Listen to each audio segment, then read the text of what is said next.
Bonjour à vous. Il y a quelques mois, Kia a lancé la nouvelle génération du Sorento, un SUV grand, séduisant et luxuriant. Mais que vaut-il sur la route? Nous allons le savoir aujourd'hui en le testant. Mais avant, nous jetterons un coup d'œil dans le futur d'Audi avec le concept Skyfair, puis du rêve à la réalité, nous irons découvrir la nouvelle génération de la Sandero, grande nouveauté de Dacia au Maroc. C'est parti. En imaginant son avenir, Audi s'est essayé à redéfinir la notion de grand tourisme à travers le concept Skyfair. Une étude de style pour le moins spectaculaire, comme en témoigne sa ligne fuselée et sculptée à souhait.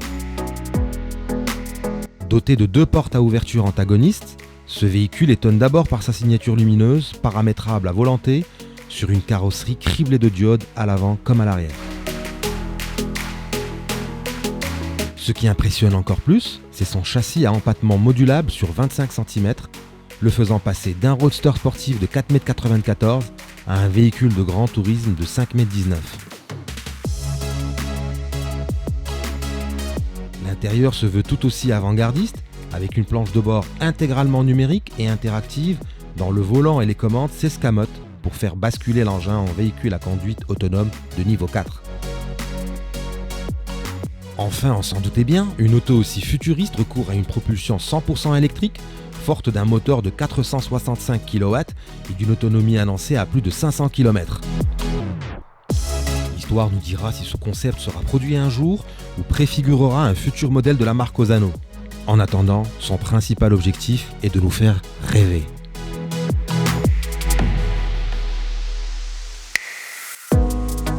La 3e génération de la Dacia Sandero est désormais disponible dans le réseau de Renault Commerce Maroc. Comme sa déclinaison surélevé Stepway, la Sandero adopte un suffixe, en l'occurrence Streetway, histoire de souligner sa vocation urbaine. Esthétiquement, le changement est flagrant, avec une face avant totalement redessinée et marquée par des projecteurs recourant pour la première fois à la technologie LED. Leur signature lumineuse en forme d'Y se retrouve aussi bien à l'avant qu'à l'arrière, où l'on note des feux débordant subtilement sur les ailes. Rehaussée de quelques centimètres, la version Stepway adopte un capot plus sculpté, un sabot au bas du bouclier avant, des protections en plastique noir et des barres de toit. À bord, le poste de conduite est plus plaisant à regarder, avec des aérateurs plus stylés et pouvant être colorés, ainsi que de nouvelles fonctionnalités. C'est le cas de la carte d'accès main libre, de la clim à régulation automatique et de la surveillance des angles morts qui figurent au rayon des options. Au Maroc, les Sandero Streetway et Stepway sont proposés en 2 finitions dites essentielles et confort, avec sous le capot le 1 litre essence TCE de 100 chevaux ou le 1,5 litre DCI de 95 et 102 chevaux, tous deux associés à une boîte manuelle à 5 vitesses. Enfin, les prix s'étalent de 110 900 dirhams à 150 900 dirhams et promettent de préserver le statut de Dacia comme étant la marque au rapport tarifaire imbattable. Alors dans la gamme Kia, le Sorento a toujours joué un rôle clé, celui de hisser la marque au rang des plus grands constructeurs automobiles mondiaux. Une mission poursuivie avec brio par cette nouvelle génération du Sorento. Ce qui interpelle le plus, c'est la face avant expressive et le regard perçant de ce Coréen à travers cette large calandre très typée de la marque et puis ces blocs de projecteurs qui intègrent 3 modules à LED et qui sont soulignés par des feux de jour en L. La partie arrière se veut plus travaillée avec des blocs de feu en 2 parties et au dessin original. Le profil est tout aussi original et notamment à travers le vitrage et sur cette 3e vitre de custode, un motif en forme d'aileron de requin. Avec ses 4,80 m de long, ce Coréen a de l'espace à revendre.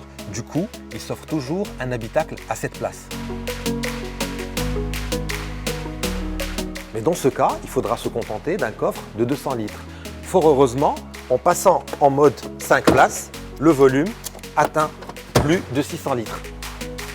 Ce qui surprend le plus à bord du Sorento, c'est la présentation intérieure et notamment ces 2 écrans numériques, l'un de 12 pouces et demi pour l'instrumentation, l'autre de 10 pouces pour l'interface multimédia. Autre particularité également perceptible au volant, ce surplus d'espace dégagé entre les places avant du fait de l'absence du levier de vitesse puisque le Sorento reçoit une transmission à boîte automatique robotisée. S'agissant de l'équipement, tous les Sorento reçoivent dès le premier niveau une dotation complète incluant l'écran tactile connecté avec mirroring pour smartphone, la caméra de recul reliée au radar de stationnement, la clim automatique Bison avec diffuseur arrière, l'accès et le démarrage main libre et même le démarrage du moteur à distance, ce qui est pratique pour pré-climatiser l'habitacle. Mieux encore, notre modèle d'essai reçoit la finition exécutive qui ne se refuse rien, avec notamment cette somptueuse sellerie en cuir, le chargeur à induction pour smartphone, l'ouverture intelligente du haillon, le toit ouvrant panoramique ou encore une installation audio à 12 haut-parleurs signée Bose. Mécaniquement, le Sorento fait toujours confiance à un 2,2 litres diesel de 202 chevaux et 400 Nm de couple. Ce sont des valeurs suffisantes pour un véhicule de plus de 2 tonnes. Même s'il ne dispose pas de suspension pilotée, le Sorento compte le confort parmi ses points forts puisqu'il est question aussi d'une bonne isolation acoustique à bord. Le véhicule est même très bien suspendu comme on peut le constater à l'amorce d'un virage serré ou d'un tournant comme dans un rond-point. Bref, le Sorento fait preuve d'un comportement globalement sain, que ce soit au niveau de la direction, des suspensions, mais aussi du freinage, comme on peut le voir.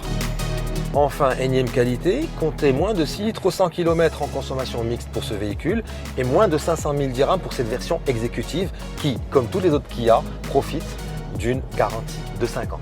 Voilà, c'est fini pour aujourd'hui. À bientôt sur Emoto, le rendez-vous automobile de M24.